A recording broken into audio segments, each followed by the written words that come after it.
Let's lay some noise.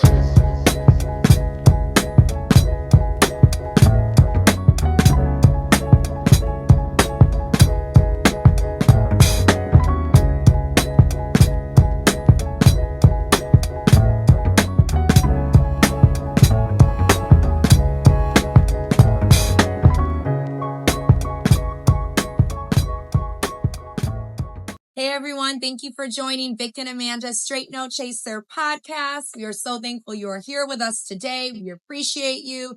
Today's topic is all about being resilient, and that's something that everyone needs in their life to make it. And actually, speaking of resiliency, let's talk about Victor Young, who is actually the creator of this amazing bourbon that we've been drinking. His brand liquor name is called Dunamis, which means greatness in Greek. And when I tell you I'm not a bourbon drinker, but I think I'm becoming a bourbon drinker because this shit is so good. Yeah.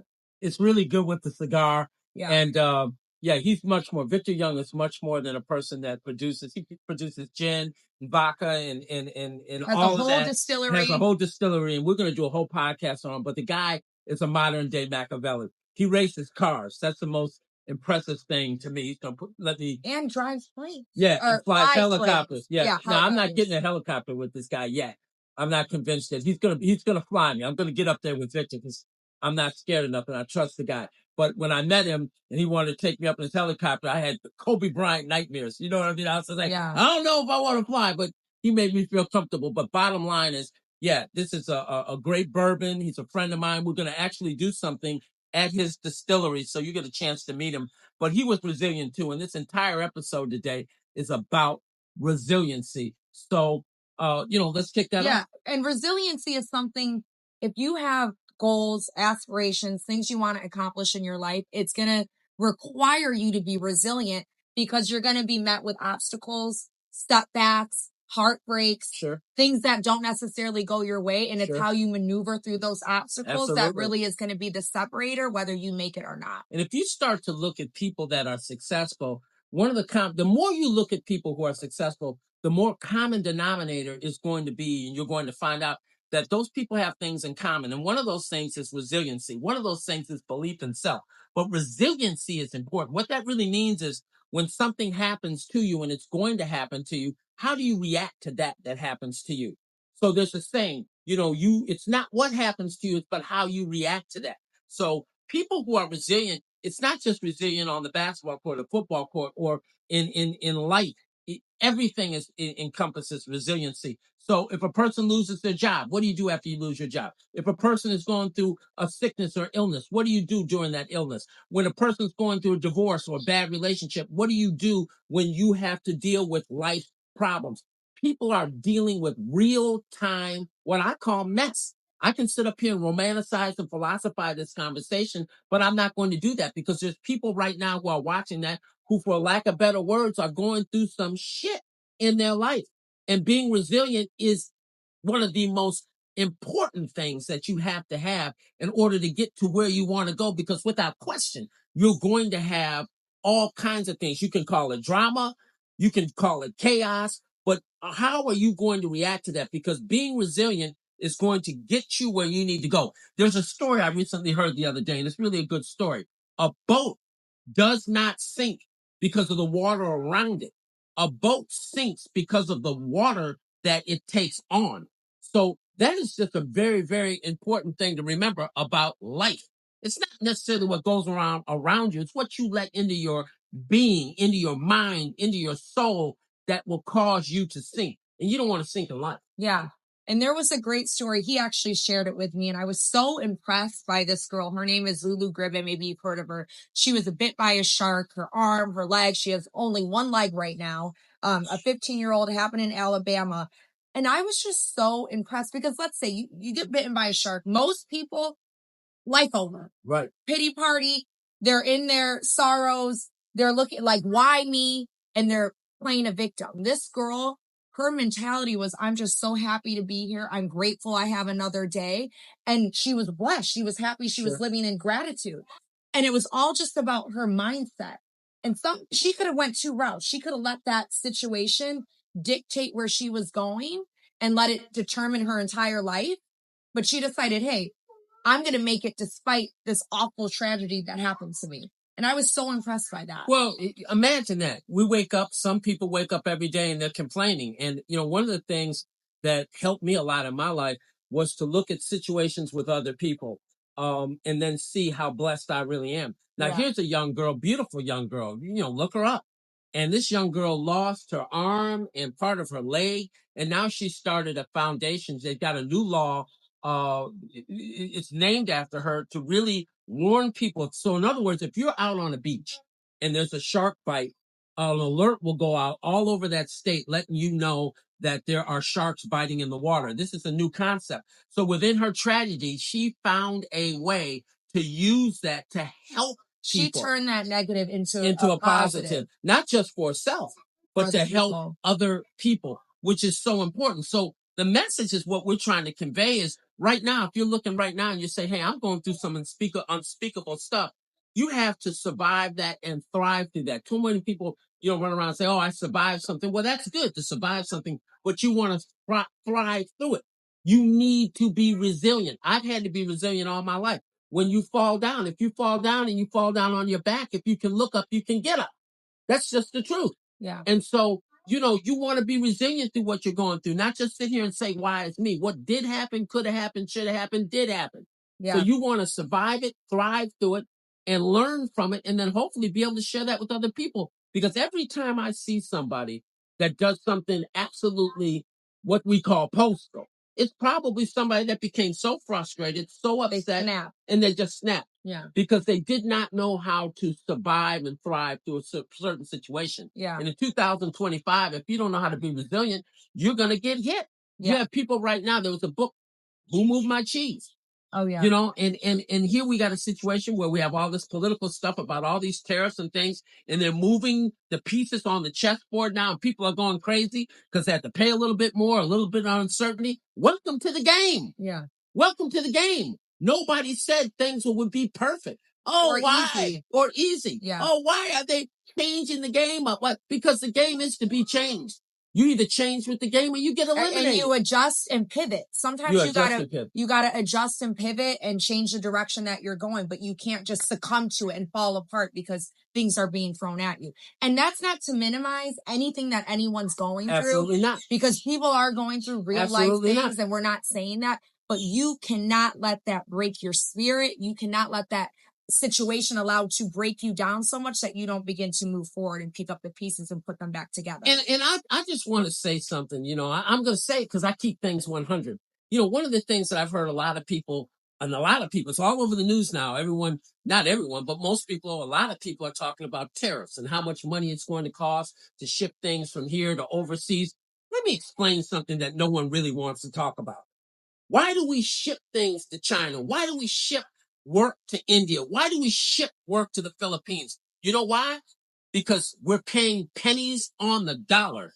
Yeah. Pennies on the dollar to manufacture overseas. We're going the cheapest way we can go. The cheapest way we can. So people have set up businesses like that. Most of these people working for these billion-dollar companies are overworked, underpaid. Yeah. Some of them are kids who are sitting in these places making these products. So now you have people complaining. I think what the government is trying to do, quite frankly, what Donald Trump is trying to do is bring manufacturing back to this country. So you have to hire people in this country. And you might have to pay a little bit more. You might not make as much profit, but then we even the playing field and share with everybody instead of people just making all kinds of money. Some people making a ton of money and some people can't feed their families. Yeah. So there's two sides to this. We need to keep it 100 because people don't want to talk about that. But resiliency, how do you survive a catastrophic situation? And New York was resilient after the World Trade Centers got bombed. Yeah. Resiliency brought that back. Right. There's actually another great story that I wanted to talk about too, about Rory McIlroy. Help me with that last name. McIlroy. He won the 2025 Masters recently. And and a lot of times you guys, okay, yes, he won the Masters, but you got to look at what it took for him to get there, the preparation that it took him.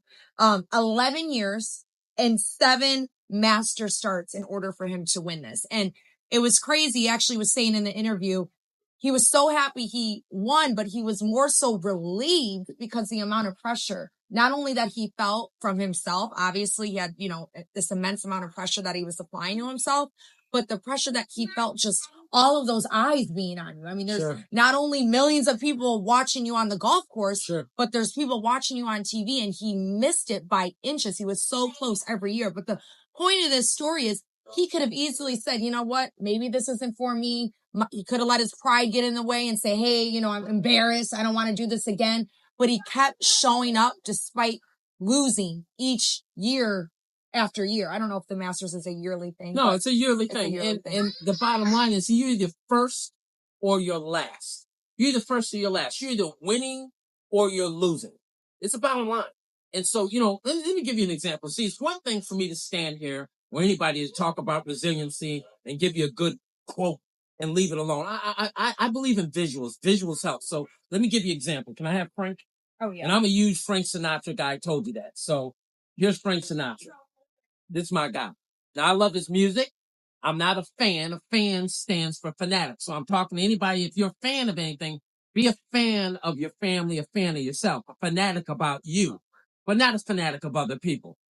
But I'm a admirer of Frank Sinatra. And I'm going to tell you why. Not only do I love his music, but it's his story of his life. He went through so much. And one of the greatest stories I can tell you about him was that he was a star. He lost everything, lost all of his money, lost his record deal at Capitol, and he came back to be one of the greatest entertainers of all time. That's what resonated in me. What resonated in me about Muhammad Ali, who's also resilient, who gave up his heavyweight title.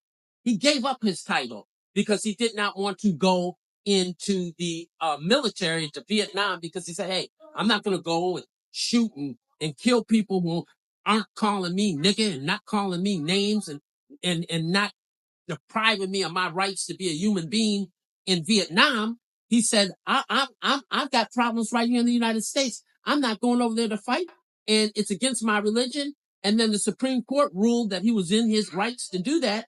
And then he went on to win the title again. Right. See, we don't have athletes like that anymore. I'm not going to talk about that stand for a cause, but resiliency.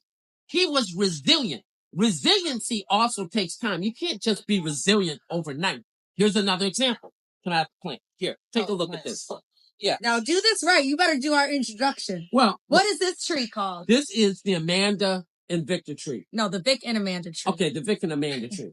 And I actually got this from one of my friends. I went to her bridal shower, and it was a little thing. It wasn't even in a pot. It was in, what do you call it? He's the gardener. Well, it was I'm not really the gardener, but it was almost like in a canvas little tiny bag thing, like a little bag. And they had handed these out. And my daughter brought it to me because she didn't want to bring it back on the plane. She had an event here in Florida, and I lived down here. I said, well, I'll care for this, because when I was a little boy, I had a tree that me and my sister planted, and my grandmother named it the Vic Val tree. So I said, well, this will be the Vic&Amanda tree. And it was really small, tiny, but it has grown. Now, this is about a year old now. Yeah. It's not that big, but it continues to grow. This is how your spirit has to grow. It takes time to nurture it, love water it, yeah, put the fertilizer in it. You get it in the sun. Get it in the sun. You got to get yourself in the sun. Yeah, you got to get some good food in you and fertilizer in you to help you grow. Soil. Right type of soil. It takes the right environment. Time. So it may take you time for your resiliency to show up, for people to be able to see it. But you've got to be patient, and patience is a part of resiliency. Take your time, figure out what you did wrong or what someone did to you, and figure out a way to get there. You might have to go around it. You might have to go over it. You might have to go through it. Sometimes you have to sit back and bide your time, but you don't give up. And it's okay to get angry. People say, oh, don't be angry. No, there's a reason to kick an old man down a flight of stairs sometimes. Get angry. The point is to get where you're going, because the only people who are telling you things like money is not important are people who got it. People who got it say, oh, money's not important. Money will save your life if you're sick. And I'm just talking to people right now who are here, who are trying to get here in their life, wherever it is you're trying to get to, but you've only gotten in the middle so far, and you're saying, how do I get through? Through resiliency. And there's a saying too, that when you're like ready to give up or you're ready to just quit on whatever you're trying to pursue, or you just don't even want to go through life, your breakthrough is usually right around the corner of you wanting to give up. No question. So you just have to keep going, because if you stop, all of that work, all of that dedication is for nothing, so it's so important to keep pressing forward. No question. Despite all of the obstacles. 100%. And I want to talk about something personal because I've actually witnessed this. I saw my dad start writing his book in prison, and people always say, how do you start writing a book? People ask him. And I saw my dad write his book the old school way. Pen and paper. No typing, no computer. What is it? Chat? No chat GPT. Yeah, no, I had to write it. He had to manually write it, okay, on yellow paper. I remember the paper. Old school. And see, because you got people writing stuff now. They're having books written, they're putting their name on it, and if you ask them what the book was about, they don't even know what their own book is about because they got the shit off chat. What's it called? Chat GPT. See, I don't even know what chat GPT. All I know is you take a thought, you get a pen, and you start writing down your thoughts. See, that's what I understand. Yeah. But that's not the way today. That's for the new school people. So part of the process once you do write a book is ultimately you want to get published, because being published means that it's in every bookstore. People can go to Amazon. You can go online and order it. So my dad initially self-published his book, and the next step was obviously to get it published. And you had 85 rejection notices from different publishing agencies across the country, the world, saying... Mostly in New York, saying pretty much you're not good enough. Okay. And this is one of them. I'm going to read it out loud. Thank you for giving me the chance to read A Breed Apart by Victor Woods. I have given the book and video a lot of thought. I'm going to pass on this project because it simply does not intrigue me enough to become a champion for here at Warner. So meaning like, it's just not good enough. Your book is not good enough and I'm not interested in it. And that bears out what I have been teaching for 30 years. It's not what other people think about you. It's what you think about yourself. And if you allow other people to tell you what you can and cannot do, you'll never get there. All that did for me was fuel to the fire to be successful. I am resilient. I am relentless, and I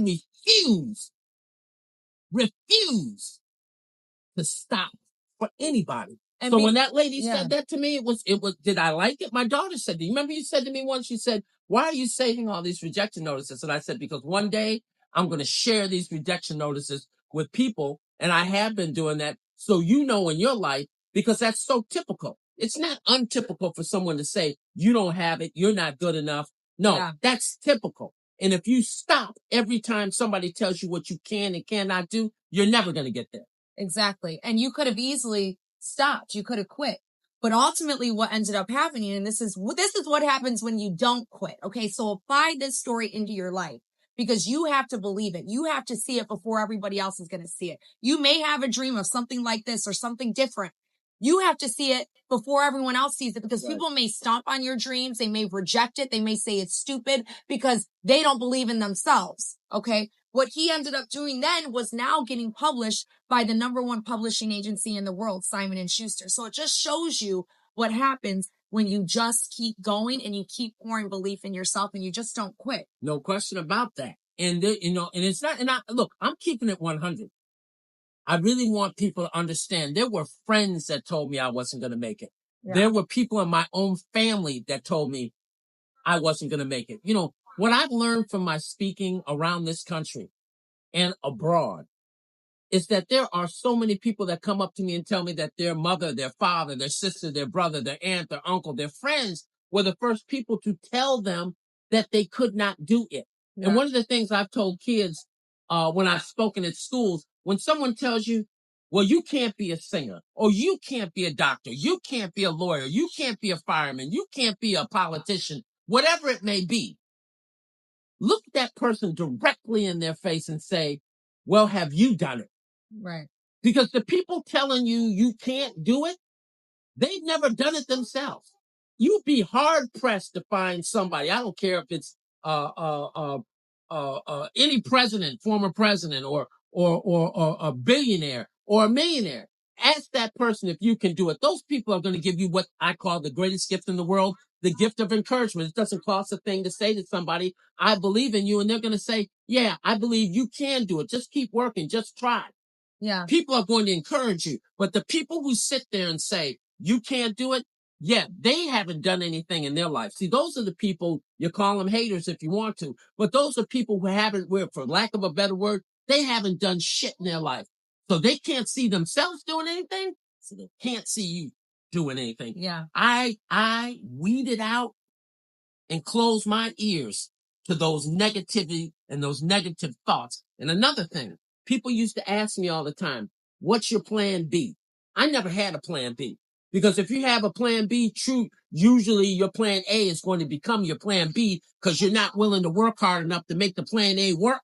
So you end up, so you got to burn the boats. So then you end up settling for plan B. I didn't have a plan B. And I can assure you, early on in my career, I heard it from everybody. What's your plan B? What if it doesn't work? No, it's not making it work. It's I was determined. And let's give you guys something tangible that they can apply. Maybe you do have, dreams, something you want to do. Take it one day at a time. Sometimes you have to compound your dreams and break it down and just do what you can that day. And then the next day show up and the next day show up and the next day show up and just be the best person that you can be every day and really truly look, okay, this is what I did yesterday. Now let me turn it up a notch tomorrow. Let me do a little bit more tomorrow. Let me go harder in the gym tomorrow. Let me write 10 more pages of my book tomorrow. Let me do, maybe you're in network marketing or you have a business, you're an entrepreneur. Let me make 10 more calls tomorrow than I did yesterday. And then if you do that every day, you will get better and better and better. And your biggest competition is just you versus you. And you keep those blinders on and eventually your success will match the habits. And before you know it, you will have something amazing to show for it. And what you're not doing, somebody else is doing. So when you're resting, somebody is running. So you can take all this stuff back to the tortoise and the hare. See, you remember that story about the tortoise? He was so slow and he was racing the rabbit, and the turtle and the rabbit were racing, and the rabbit had all the talent. It had the big feet and it could run, and the turtle just kind of inched along. Well, what happened was the rabbit thought he had it made. He had all the talent. He was beautiful, had everything going for him. Halfway through the race, he stopped because he figured the turtle was way back there, and he went to sleep. And I'm telling you a nursery rhyme because some people haven't heard it. I'm trying to break it down simple for you. But what happened was that turtle that wasn't as beautiful as the rabbit, wasn't as fast because it was resilient, because it had discipline. It kept going and going and going until it passed the rabbit because the rabbit had taken a break. It was sleeping and it won the race. Win the race. It has to be more important to you than anybody else. And if you're listening to me and you're saying and thinking, oh, he's crazy. Well, you know what? Think about Michael Jordan. Think about Babe Ruth. Think about Hank Aaron. Think about Tom Brady. Think about Dan Marino. Think about Walter Payton. Think about Bruce Lee. Think about Sabina Williams. Think about all those people that you know who are household names. You know how they got there? They didn't give up. They outworked people. And you know why I have my name? All you have to do is Google my name. I'm not trying to say I'm the greatest thing since sliced bread because I'm not. But what I can tell you is you can Google my name. You can Google my name. I can ask Alexa about me, and it answers back about what I do, my company. Let me find out. You're doing that every day in the house. Alexa, tell me about Victor Woods. Well, I did it a couple times, but the point is I earned that. And if you're wondering how I did it, it's because a lot to do with what I wasn't doing. Not say I wasn't perfect, but I haven't taken a vacation in over 20 years because my vacation is what I do. Love what you do. Love what you do. That will be your vacation. If you love what you do, you'll never work. Basketball players don't work. Baseball, they work hard at their craft to get there, but they're playing the game. Do the things you love. Yeah. Do the things you love and the money will follow. And be resilient. Thank you guys so much for joining us. Make sure to share, like, comment on this message. We appreciate your support and welcome to the family. Love you, Dad. Love you back.